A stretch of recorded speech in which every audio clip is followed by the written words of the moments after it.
infertility affects around 50 to 20% of the population in our country, but may be higher because of the secrecy associated with it and basically traditions surrounding fertility and health-seeking behavior.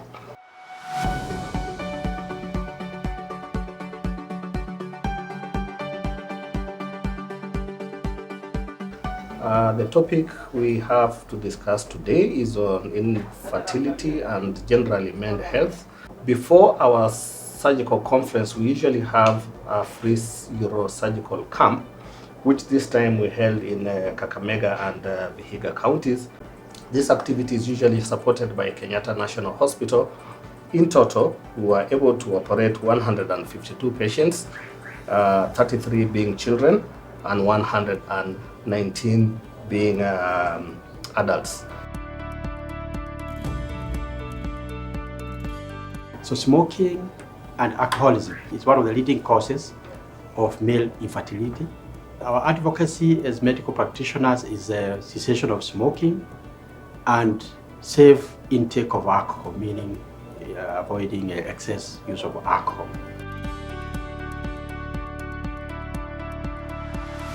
Impact of exercise in the general health of an individual in terms of enhancing blood circulation, maintaining adequate or fair or satisfactory body mass index.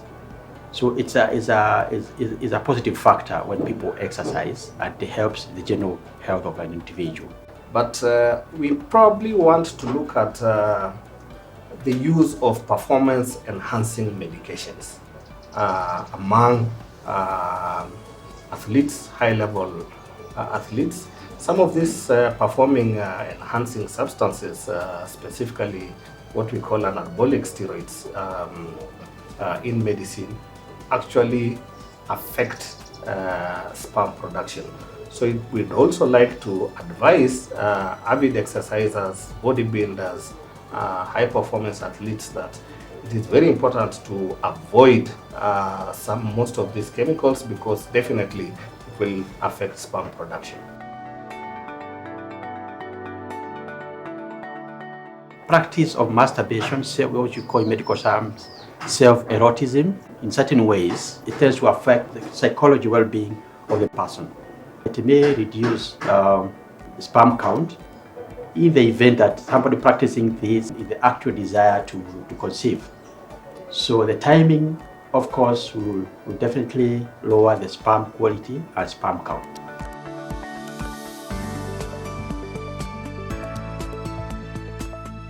All STIs pose a danger to the reproductive and overall health of a male and or a person. So all diseases definitely need to be taken care of. We know STIs, sexually transmitted infections, are a domain in the reproductive system, and therefore they cause damage directly to the passage and to the reproductive organ, the testes, storage organs like the seminal vesicles, and all the other structures related to production, transport, and emission of sperms. So untreated, it even becomes worse because it dwells and causes more damage, and of course can be transmitted and affect the other partner, and including the unborn child. I think it would be good to add and say that sperm is produced in the testicles, which is basically a system of tubes, and they have to travel maybe almost 500 meters to be able to get out. So what happens is in untreated bacterial infections of the urinary system, you can have some of these tubes blocked. So with the blockage of these tubes, then sperm is not going to go through. The other thing which we need to understand, and with this, use this point to encourage persons to, be adequately or appropriately vaccinated, is the issue of mumps. Mumps is a viral infection which affects the salivary glands, but we also know in science that mumps is going to affect the testicles in some individuals and actually reduce the ability or completely knock off the ability of this particular individual to form sperm.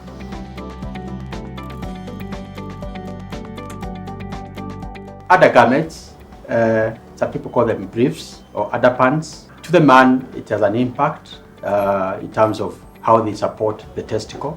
Wearing very tight undergarments, the pants, tend to draw the testicle close to the body. And you know, by nature, the testicle is supposed to be away from the body. And it has that natural modification. When it is very cold, the scrotum has special muscles that tends to draw the testes close to the body for regulation of temperature. We know the sperm production is best when it is at least 2 degrees lower than the body temperature. And therefore, when you're wearing very tight undergarments, you're basically frustrating the body natural mechanism of sperm production. So it is healthy that a male should be able to wear well-fitting undergarments to help the testicle be able to manipulate itself away from the core body temperature. On the same note, there is the issue of the border rider. When it comes to sitting on the bike too long, you know, that particular area gets heated up. Now that heat gets transmitted also to the testicles. That bordering with the same point you had mentioned about regarding temperature control may also affect in one way or another the temperature control. Indeed, currently we are seeing more and more border riders coming in with abnormal sperm counts or inability to search children.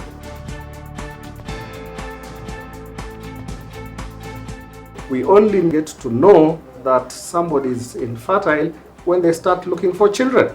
So basically you are looking at people in the either married or something, and at that time they decide, okay, now we want to start getting a baby. And then of course remember the physiology, the natural body function. It's obviously in terms of age, the male age of start of sperm production is at adolescence. And by and large, we know the aging male also, of course, undergoes a hormonal insufficiency as it's aging. Peak at 35, from 30s, 35s, then from ages of 40, the male hormone is starting to decline as you age towards andropause, similar equivalent to what we call menopause. That's a kind of a storyline you can tell about male sperm production.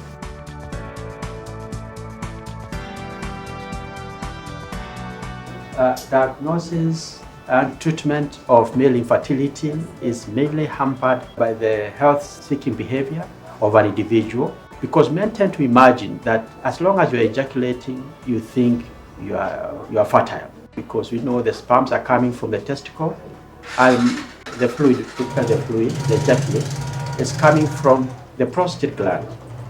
So you may yes be ejaculating, but maybe the fluid doesn't have the sperms. Then the issue of stigma. The male associates masculinity with ability to sire.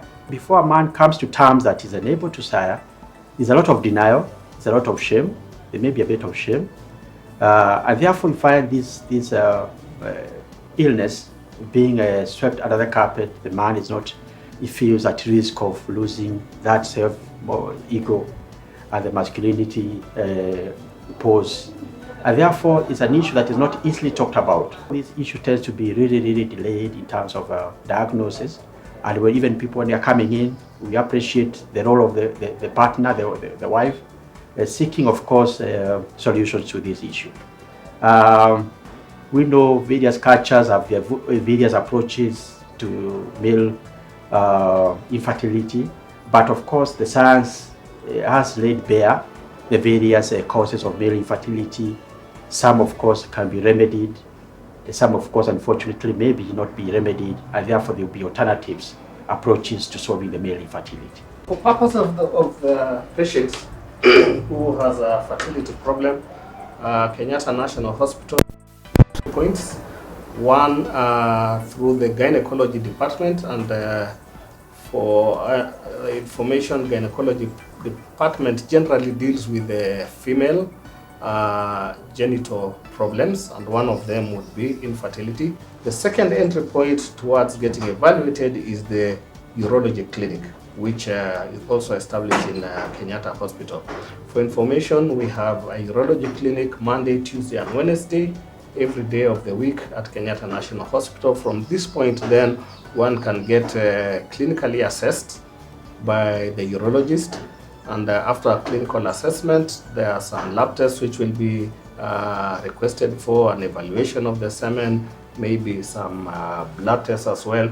Then from there, one is going to be advised on whatever may be causing their problem, and then treatment recommended from that point. Thank you.